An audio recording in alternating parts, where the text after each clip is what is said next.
Salam. My name is Rihana Noorzayee. I'm 14 years old. I'm in 8th grade and I attend Segundo Middle School. Segundo Middle School is part of the International Baccalaureate Middle Year program. This program encourages students to develop deep conceptual understanding through study of the content. The program emphasizes communication, holistic learning, and intercultural awareness. As 8th graders of an MYP school, students are expected to complete a community project. For my community project, I chose to bring awareness to the plight of Afghan women and children. I believe that this segment of the population doesn't always get the attention or the platform to voice their opinions. So what I hope to do today is bring awareness to the plight of women and children of Afghanistan. Please know that I'm not here today to collect money or lecture people on women's rights. I'm simply here to make people aware of their needs. It's easy for all of us to forget what others need because we're all moving on with our own busy lives, which is why I want to bring this subject back to the forefront. Today, it's my great pleasure to introduce Umaira Hamid. Umaira, just like myself, is very passionate about this subject. She traveled to Afghanistan in 2008 and has experienced firsthand the conditions of the women and orphans. Can you share with us some of your thoughts and experiences while you were in Afghanistan? Of course. Assalamu alaikum, everybody.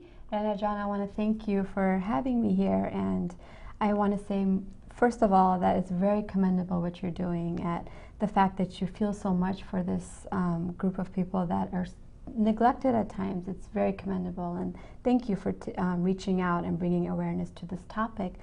Like you said, I did travel to Afghanistan in 2008. Mm-hmm. I went with an organization, it's a nonprofit organization called Islamic Relief. I went with them and I was their reporter, and I reported on the different developmental projects that they're working on. And one of their focus is women and children, which is what you're raising awareness about. And it's truly heartbreaking to see the women and the children, the conditions they're living in, and it just is a reality check and makes us, just think back and reflect and remind us that we should be so grateful for everything that we have, and sometimes we take things for granted, and yes, those things are a luxury for them. And education is a luxury for women over there. Afghanistan has 1.5 million widows, which is one of the highest in the world, and almost 85% are illiterate and never had an education. I remember specifically talking to girls who were 18 years old, and they were just learning how to hold a pencil to wow, write their name. So it's not just about, not having an education. They don't even know how to hold a pencil to write their name, to let alone read and all that. But it gives you great strength to see that there is hope, and yes, that there are projects, and that they are getting the help they need.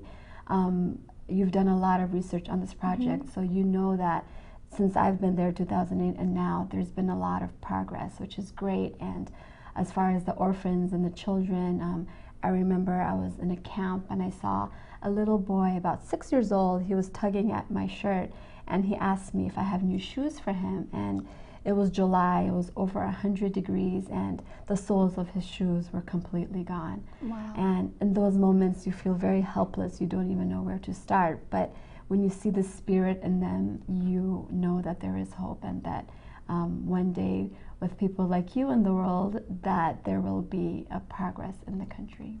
Okay, thank you. Well, just like you, I believe that each and every one of us has the ability to bring awareness and help the cause of Afghan women and children. Let me tell you a quick story on a woman who started the Afghan Association for Women and Children.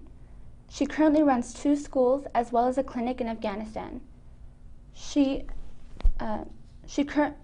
educating 300 students and is employing over 30 women. This is just one person who doesn't have a lot of means and who wants to make a difference. So I believe that all of us can make a difference if we have the drive. Humaira Jan, do you have some suggestions for our audience on how they can assist in this cause? Well, I think it's important to remind our audience that you are not here to fundraise. Yes. People are probably going to wonder, where they can send money to or where they can donate. There's a lot of organizations and groups that do accept money. So, but aside from financial assistance, they need our support, they need resources, they need our prayers, and most importantly, they need, the world needs awareness, and you are taking that step. So I thank you for that again. You're doing a great job, and I wish you the best of luck in every step that you take. Thank you. Well, another great way of what people can do to help promote this cause can be through Facebook. You can make an Instagram page and even a YouTube video. So thank you so much for coming and sharing your experiences. I can truly see your love and passion for this subject. And it's been my pleasure, and I can see the passion in your eyes as well. And I encourage everybody to support you in this project, and you're doing a great job. Thank you for having me on your show. Thank you everyone for your time, and once again I want to remind you all that every one of us can make a difference, no matter how big or small. Please, let's not forget the women and children of Afghanistan. Thank you.